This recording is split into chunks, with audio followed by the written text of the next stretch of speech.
అందరికీ నమస్కారం.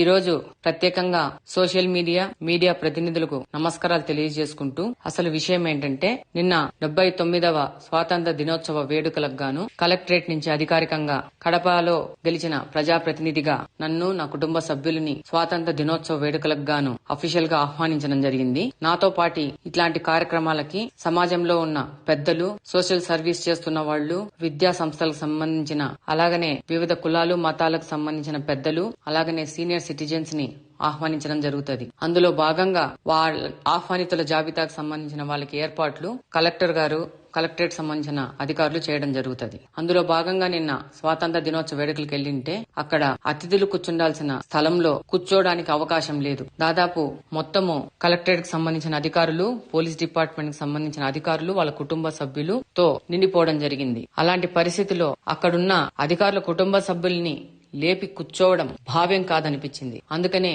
నిలబడుకోవడం జరిగింది. ఇంత పెద్ద వేడుకకు ఇంత గొప్పగా పిలిచిన అతిథులకి ఏర్పాట్లు చేసినందుకు, వాళ్ళకి కూర్చోవడానికి కూడా అవకాశం లేని విధంగా గొప్ప అరేంజ్మెంట్స్ చేసినందుకు కలెక్టర్ గారికి కృతజ్ఞతలు తెలియజేసుకుంటూ, అలాగనే ఈ యొక్క కార్యక్రమము అధికారుల కుటుంబ సభ్యులు చేసుకునే కార్యక్రమంగా వాళ్ళ పండుగగా భావించి అక్కడి నుంచి వెనుదిరగడం జరిగింది. దీన్ని చాలా గొప్పగా ఆలోచించి చాలా పెద్దగా దీని మీద వెలుగు నింపి ప్రతి ఒక్క సోషల్ మీడియాలో పోస్ట్ చేసిన వాళ్ళు నా కోసం పనిచేసినందుకు, అలాగనే దీనికోసం వాళ్ళ సమయాన్ని వెచ్చించి పనిచేసినందుకు ప్రత్యేకించి పేరున ధన్యవాదాలు తెలియజేసుకుంటా ఉన్నాను.